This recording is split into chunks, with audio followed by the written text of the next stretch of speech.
Hi, it's me, Vamp, and welcome to the weekly slash monthly slash try to be weekly slash something else podcast. Okay, this is the Warframe podcast mostly, but we do talk about other stuff sometimes. So let's talk about both at the same time, shall we? Okay, first in Warframe news.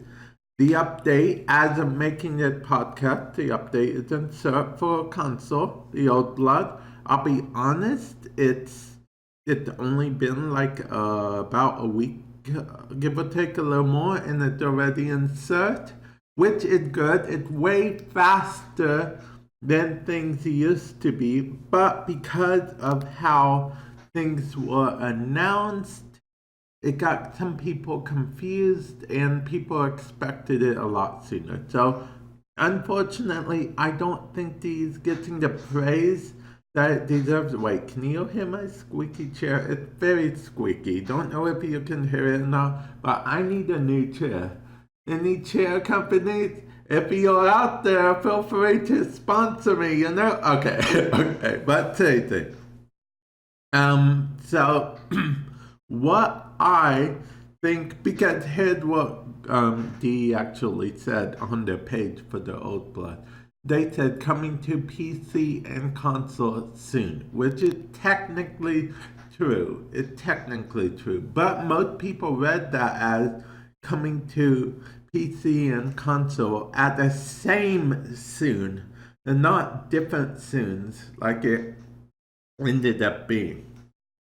So unfortunately, these not getting the praise they deserve because I don't know if you guys were here like 3+ years ago, but consoles had to wait like a month or so just to go to cert. Yeah, so it was pretty crazy. Like we would be a month and a half before we got any update, and we just got all our updates thrown at us at once. While PC was updating every week back then, we were updating like every month and a half. So they'd get like 4 new weapons a week. We'd get like 6 new weapons a month and a half or 5 new weapons all at once and just one big update, which is I'm glad things are different now. They're definitely for the better. I wish Dee would get some recognition for that. Dee, if you're listening to this podcast, I doubt you are, or watching it on the YouTube, I doubt you are. I appreciate you guys. I really do. I appreciate the strives you made. I know I have a PC account, but I'm a console main. I'm a PS4 main. So I really appreciate the quicker turnaround than how it used to be. I just wanted to get that out there first. And now here's one of the things that sort of caught my attention, which is that Stadia, Google Stadia, that does relate to Warframe, kind of, okay? Okay, so Google Stadia is launching soon. I think next week for early adopters, don't know. But apparently their launch lineup is terrible. Apparently they don't include half of what they said they'd include at launch, and then they include Destiny 2, that's cool. But most of their including things are just you gotta pay for it in general. Destiny 2 is free though, if you paid that $100-something, so that's cool. That's cool. Okay. So, but the reason I bring up Google Stadia is because I'm wondering, what do you guys think about the idea of Warframe being on Google Stadia? I understand Warframe is a free-to-play game. So, you would basically be giving yourself a subscription service or however Stadia works, I think it's like gaming for Netflix, but for gaming, something like that. Not entirely sure. But if that's how it works, then how would you guys feel about paying that for Warframe per se? I'm not saying strictly for, I mean, that's extended to PC users as well, but what I'm thinking is more console users, like not the console users that are happy where they're at, but the console users that kind of, have their hand face towards the glass window, they're looking at that PC Warframe being updated, running on that mega super specced out PC. They're just looking in the window, eyes pressed to the windows, sad face that they can't get, because they know if they download Warframe on their PC will be on fire, and every time they try to go into the plane divider line, their PC will crash and burn and all that stuff. I don't speak from the view of a bunch of the people that visited my stream over at twitch.tv/vamp6x6x6x and told me that they couldn't log into Plane Divider Line, and even now apparently they still have trouble logging into Plane Divider Line. So that's a thing. So yeah, would that appeal to anyone? I honestly am curious. The thought popped in my head once I saw that Google Stadia doesn't have the best lineup in the world. I was thinking, why not include Warframe? Then I got to thinking, hey, why not actually try to include Warframe? That seems like not a bad idea at all that they should try. What case scenario it fails and people rather play free to play Warframe either on their respective console or on PC on their own platform, and they don't want to pay that extra money, because I know for a fact a lot of PC users have problem with the fact that if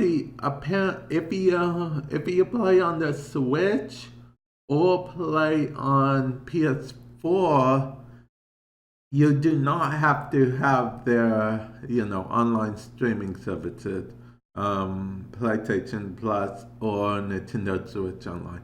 But apparently if you play on the Xbox One, if you play Warframe on the Xbox One, apparently you'll have to have gold to play with other people. That's just what I hear, and I believe that's the case as far as I know, even to this day.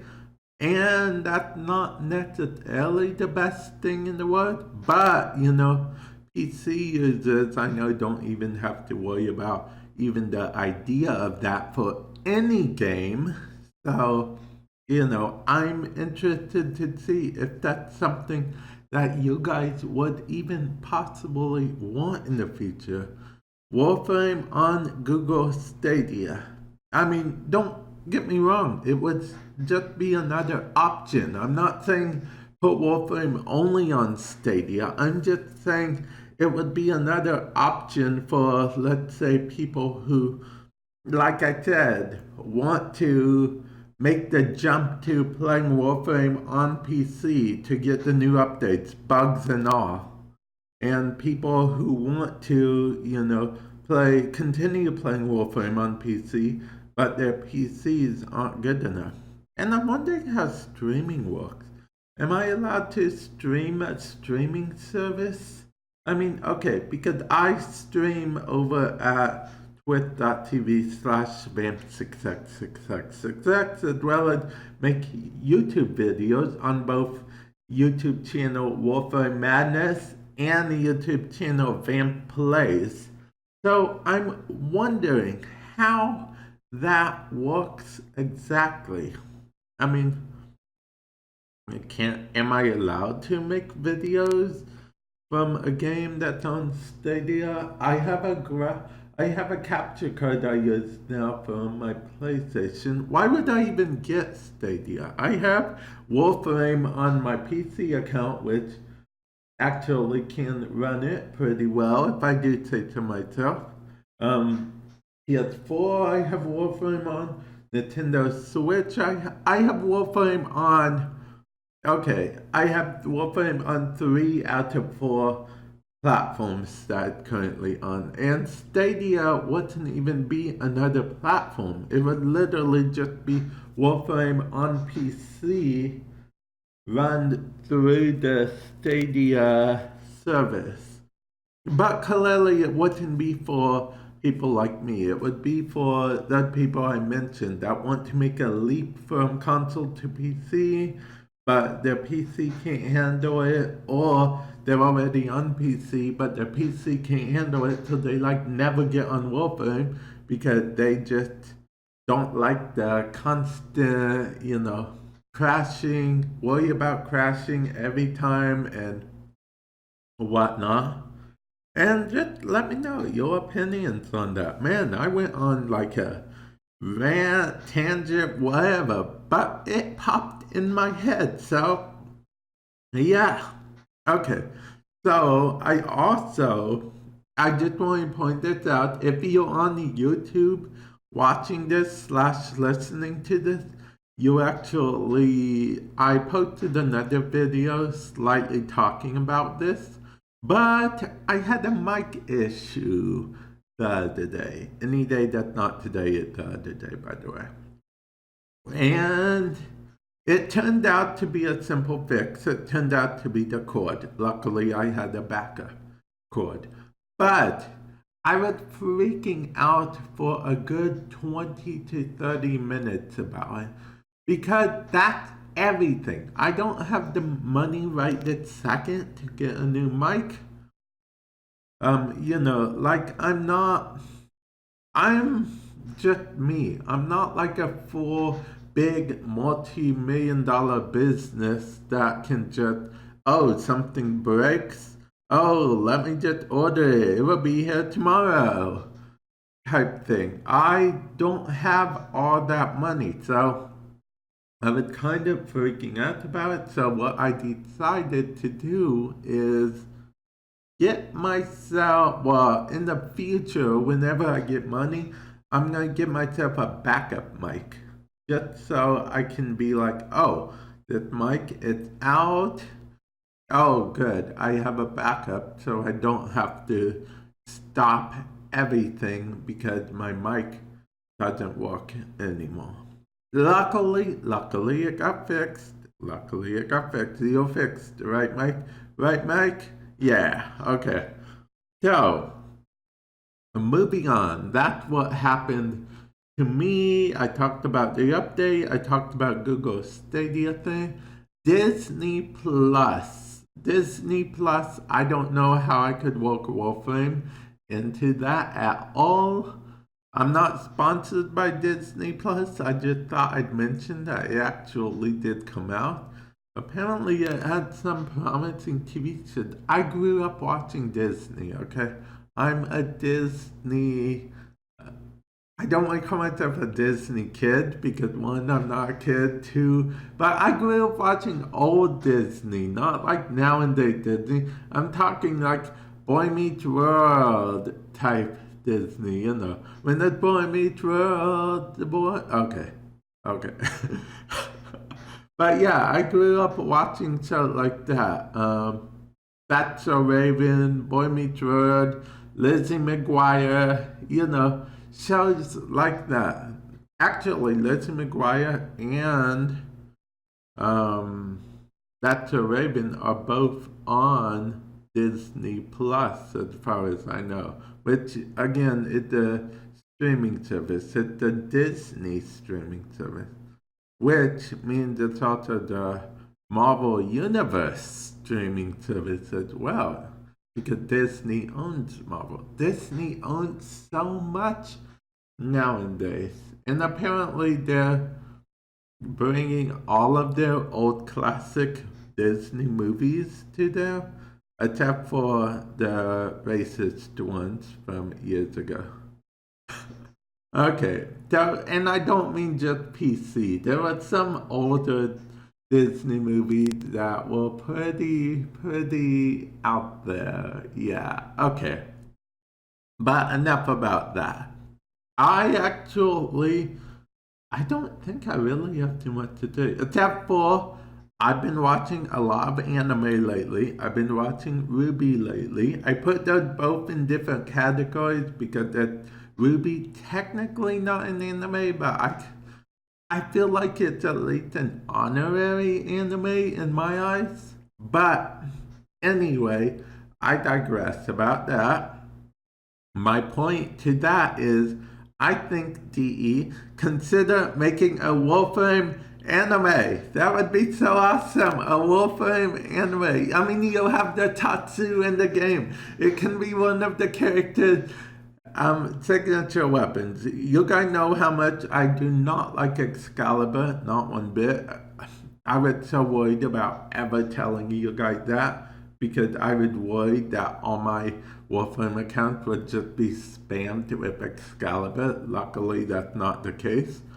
But as much as I don't like Excalibur, I understand it is the face of Warframe. He he's the face of Warframe mostly because he was the only Warframe at the initial time. But nonetheless, he's the face of Warframe. So, I wouldn't even mind if he was the main character in the anime. That's how much I want to see Warframe as an anime. That's how much I like Warframe. That's how much I like the animes. So, if DE, if you're listening, again, I doubt you're listening or watching on YouTube, but if you're listening, Warframe anime Warframe. Anime Warframe, animation Warframe, Warname, anime frame. Ooh, anime frame. Yeah, we got it. It only took us a while, but we got the title. Anime frame. That's what we're going with. Anime frame, okay?